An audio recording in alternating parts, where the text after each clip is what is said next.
Hello and welcome to this tutorial, and in this tutorial we'll be talking about threads. Now this tutorial might sound a bit complex, and that is because it is, but it is extremely crucial for us to learn threads while developing an Android application, and we especially use threads while creating Android games or any other complex application which requires a lot of processes running in the background. So basically, in order to understand threads, you need to pay close attention to what I am saying. So a simple definition of thread would be that a thread is a simple path of execution. So for example, if you go to this main activity.java file right over here, uh, but before that I need to mention that I have created a new project and I have selected the API level 15 and I have named my application as my thread app. And if you switch on to the Java class of this main activity, as you could see that there are multiple lines of code written over here. So basically we have our imports here, and then we have our main activity which extends the app compat activity, and a thread is basically a path of execution. So whenever your program executes, what happens is that whenever your application executes, what happens is that the computer is going to create a thread for your application or the thread for your code, and that thread is called as the main thread, and it is going to execute your code in the top down fashion. So your code is going to start executing from here. It is going to go down line by line. It is going to compile the code, and then it is going to execute the code depending upon the instructions which you have specified inside the code.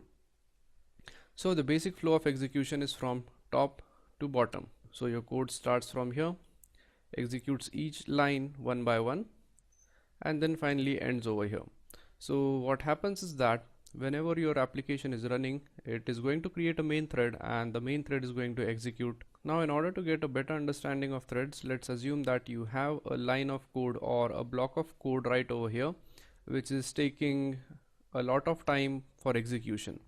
So what happens is that unless and until this block right here is not going to get executed, the code which is written in front of us or the code which is written after it is not going to execute at all. This piece of code is going to wait forever for this piece of code to end. So in order to avoid that situation, what we do is that we make the use of threads. So basically what happens is that apart from this main thread, we have one more thread which is running in parallel to it. So we put some piece of code on the second thread which we have created. So now we have two threads. The first thread is going to execute the main part, and the second thread which is going in parallel is going to execute the second part. So in that way we could ensure a proper execution of our application. So in this tutorial what we are trying to do is that we will try and make an application and we'll make it crash on purpose. And when it crashes, what we are going to do is that we are going to create a thread, and we are going to learn how threads could be used in order to avoid the crashing of the application. So the first thing which we do is that we go into our content mail.xml, then we delete this text view right here, and that is because we won't be needing it. And then basically what we'll do is that we'll have some text over here, and we'll have a button, and whenever we click a button, this text is going to change, and this is the basic process we are trying to attempt, and of course it will execute, and that is because it is a simple process. But in order to make the application crash, what we are going to do is that we are going to write in some code which is going to delay the execution of this method right here. In order to do that, we are going to make use of the function which is called as the current time. So let's get started with the tutorial. So the first thing which we'll need to do is that we'll need a large text onto our screen, so we drag it and drop it here, and then we'll need a button, so we also drag and drop it here. And now the next thing which we'll need to do is that we need to change the text. So go to here and go to properties and change the text to, let's say, hello, and let's change this text to click me. So let this be click me. Alright, once we have the text changed, the next thing which we'll need to do is that we need to set the IDs of these text view and the button. And by now you might have understood why we give an ID to the text view as well as the button. So the major purpose of giving IDs to these widgets over here is basically in order to get a reference to them whenever we are working with them in the Java code. So we select the text view and then we go to ID and let's name this as my text, and let's give an ID to the button as well. So let's say the ID of the button is my button. Okay, once we have this set up, the next thing which we do is that we add an on click to this button right here. So whenever a button is clicked, we need to add a method which is going to execute. So we select it, go to properties and scroll down here, and as you could see, this is the on click. So let's specify some method into it. So let's type in click my button. So let's say we name the method as click my button, which we are going to write soon. So once everything is set up, the next thing which we do is that we go to the main activity.java, which is our Java class, and we delete the code which we won't be needing. So delete this. Alright, now the next thing which we do is that we need to create the function which we have defined in the on click of this button. So we go right here and we go outside this on create, and we are going to create our function here.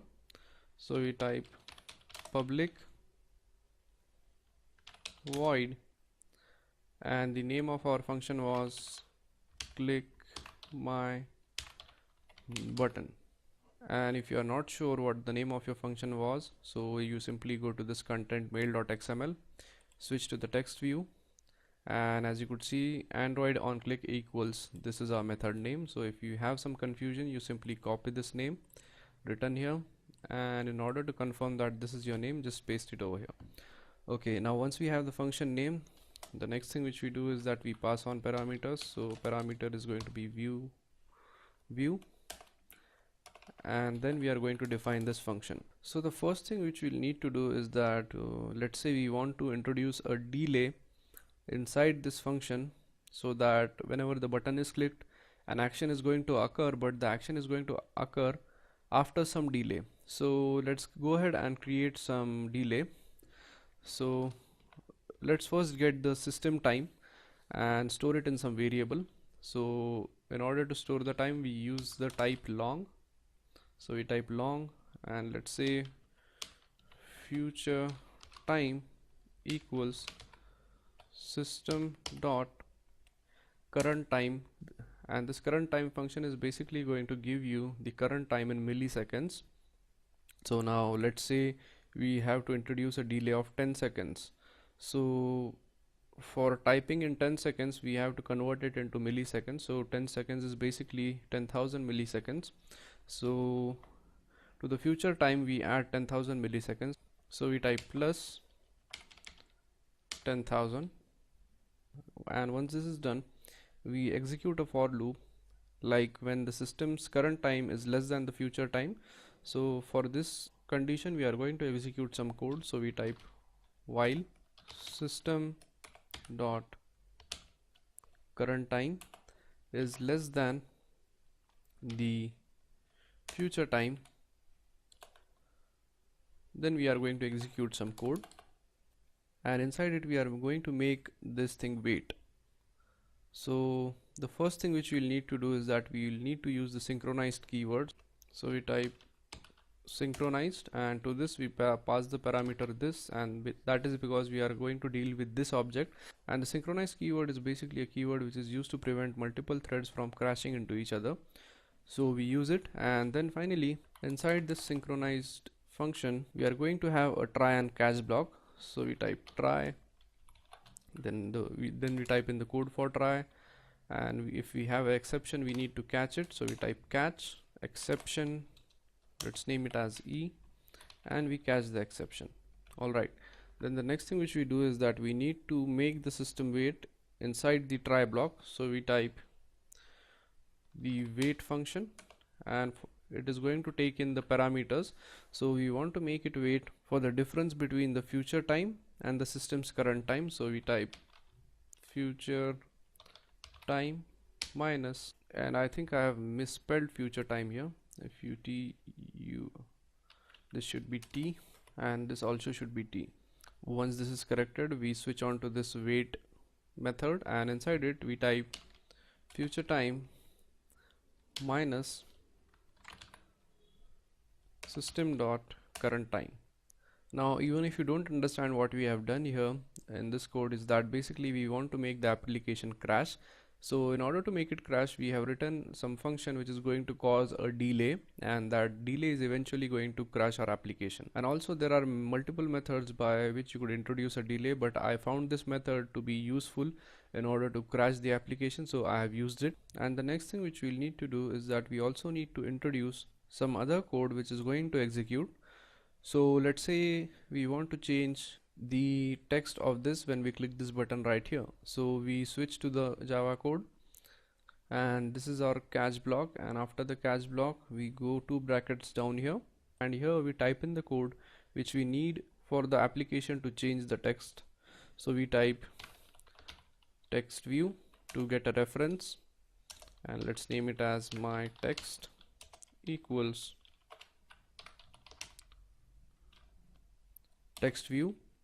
Then we type find view by id r dot id dot, and the name of our text view is my text, so we get a reference to it.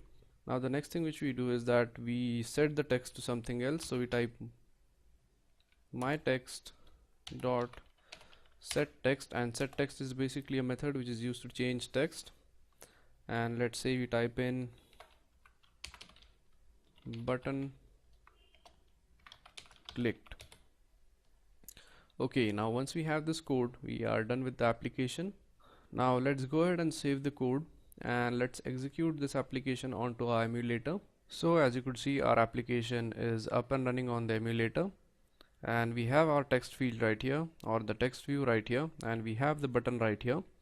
So whenever we click this button, click me over here, it is going to cause a delay, and the text is going to take a while to change,